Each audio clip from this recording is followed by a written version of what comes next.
Today we're talking about Shadowdark, specifically the magic system. If you've come to this game from perhaps 5e or an OSR game, one of the biggest differences is spellcasting. Today we'll talk about how it works, what are some of the wrinkles or nuances to watch out for, and my own tips and tricks for referees and players. Now, I love the Shadowdark magic system. I think it creates drama at the table. It's high risk and high reward.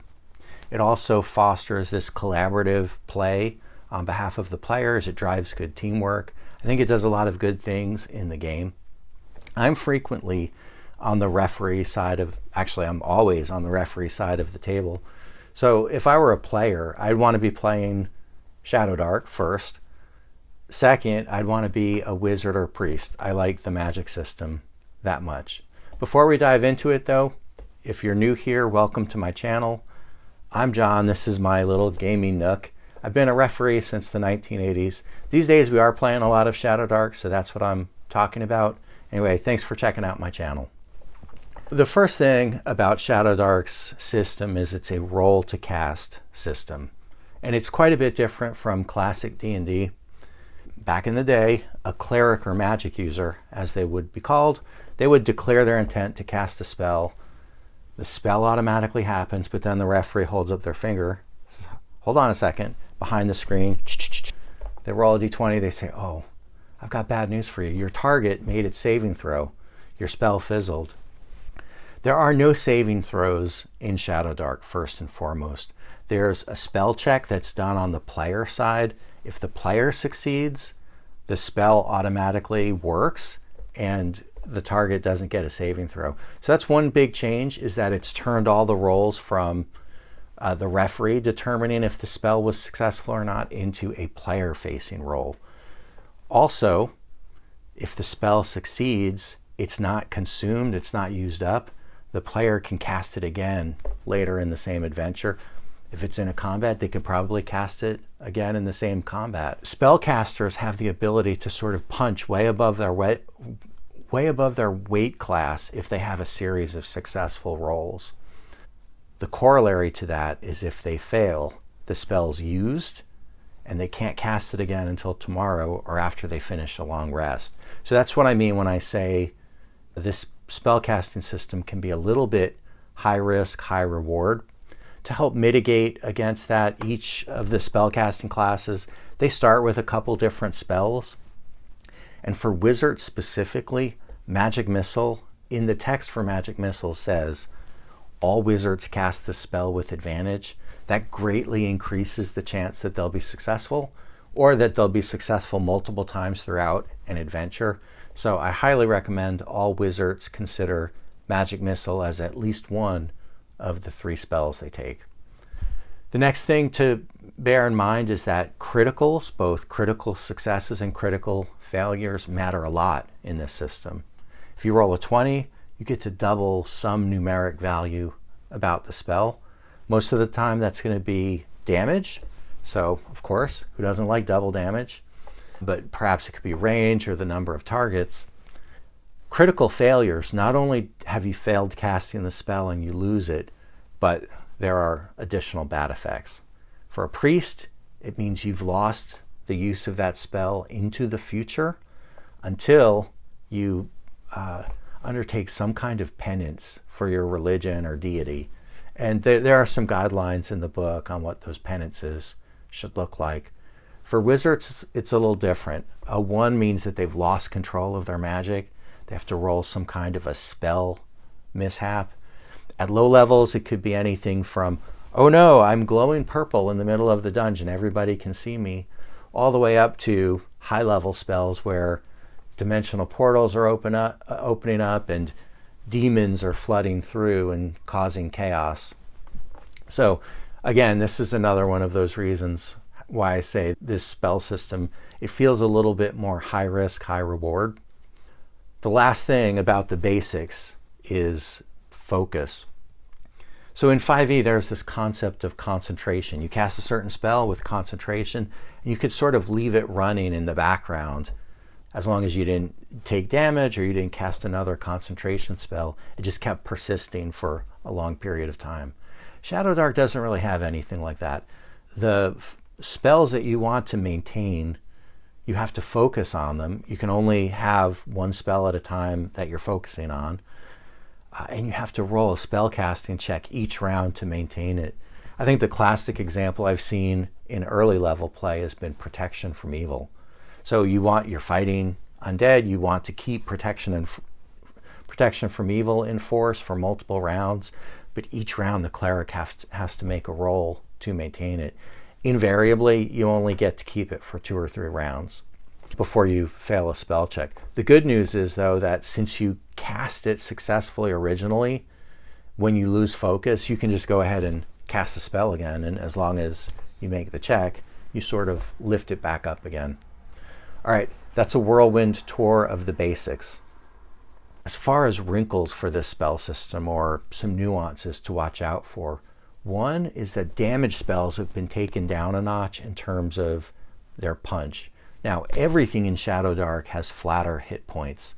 You don't add constitution bonuses when leveling up to player character hit points. It is the same with monsters. You don't add strength bonuses to weapon dice. So across the board, hit points are flatter. So from that perspective, it makes sense that the damage spells would do a little bit less. The other factor, of course, is because if you succeed with a damage spell, you can do it again and again. You have the ability, not quite to spam the spells, but you can be effective with your damage spells over multiple rounds if you're successful with rolling them. Shadowdark has this concept of luck tokens. A luck token, it's kind of like inspiration, but quite a bit more powerful. When a player has a luck token, they can choose to re-roll a roll that just completed. So you get to see what the roll was, recognize, oh, I failed. I would like to succeed at that roll. I'm going to cash in my luck token and roll again. And probably one of the best uses of luck tokens across the board in this game is when one of your important casters is going to lose a critical spell, them using a luck token to get a chance at a reroll. The classic example is a first level party with a priest. The first time they go to use Cure Wounds to save someone who's dying and they fail. And a luck token can really make a big difference there. The next wrinkle to watch out for are talents. In Shadowdark, when you level up, your class abilities are called talents. They're rolled randomly on an advancement table. And for each spellcaster class, one of the talents they have is gain advantage on a spell of your choice.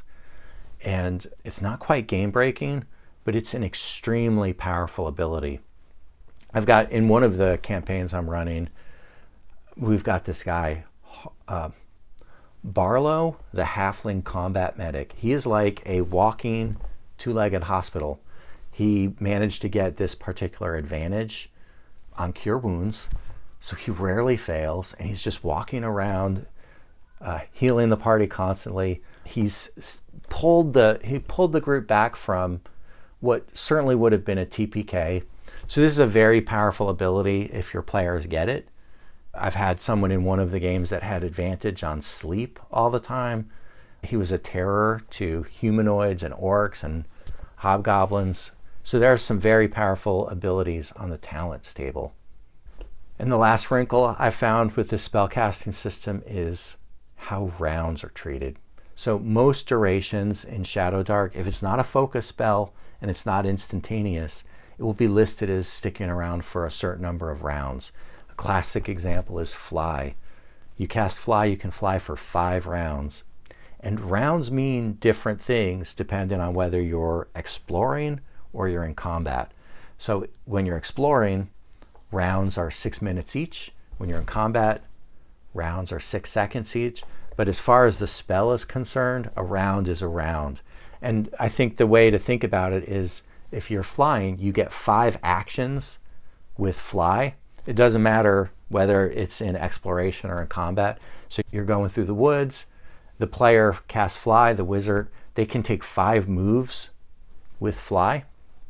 If they're underground in a dungeon, they're in a giant cavern, they're like, nope, I don't want to be on the ground with all these monsters with swords. They cast Fly so that they can rise above the combat. Again, they get 5 actions. And it doesn't matter if they cross over. So we talked about a wizard who was, they're in the woods, they're looking for a bandit camp, and they're flying, and they fly for 2 turns, and the bandits see them and start shooting. Oh no, I'm being shot at. Combat has started. We shift seamlessly from exploration rounds to combat rounds, and now that fly spell has 3 rounds left because they've used up 2 rounds exploring. Anyway, it's not a difficult concept, but it is a lot different from how spell durations are managed in classic D&D. Magic items have a big impact in Shadowdark. Scrolls specifically have gone up a lot in terms of power level. In old school D&D, a scroll is basically a one-use item of the spell, or the wizard copies it into their spell book so that they have access to it in the future. It increases the flexibility of their repertoire. But in Shadowdark, there are no spell books. When you learn a spell, it's in your head and you have access to it, and that applies to scrolls. So let's give an example. Your first level wizard goes into their very first dungeon with their party. After some exploration, they find treasure. One of the treasures is a scroll of fireball. He says, DM, I would like to go back to town now and study my scroll. And if he succeeds in learning the spell, you now have a first level wizard in your game who knows a bunch of low level spells. Oh, and also happens to have fireball in his repertoire, which means he can cast it just like any other spell. He doesn't have to wait to level 5 when he would normally get fireball. So scrolls are extremely powerful. In Shadowdark, it's horizontally increasing the power of the wizards. Sadly, it doesn't work that way for clerics. Scrolls are still single-use items for them. Wands in Shadowdark are all spells on a stick, basically. We'll use Fireball as an example again.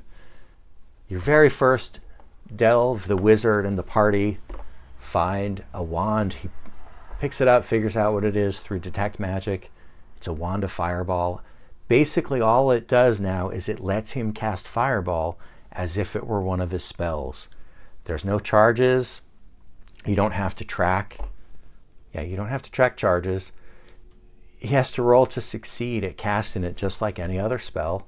If he fails the roll, he loses it until tomorrow. If he succeeds, he can try again later in the adventure. So in some ways it's more powerful, in some ways it's less powerful than wands were in prior editions. The only caveat or wrinkle to this is that if you roll a 1, meaning a critical failure, then the wand is destroyed. And then I think the last thing to notice, this goes back to that talent table, and this is wizards only, not clerics or priests, is what I call, oops, I made a magic item. If you roll Snake Eyes on your talent table when leveling up, you get a free magic item. Right now, there are no magic item crafting rules in Shadowdark. You can't make potions, scrolls, or any kind of items. The game is very modular. I'm sure that's coming at some point. But right now, how you do it is you level up and you get randomly lucky. All right, and finally, let's talk about some tips and tricks for referees and players. First, as a referee, have a plan on how you want to manage luck tokens in your game. The rules suggest that 1 or 2 luck tokens per session is about what you should plan on giving out.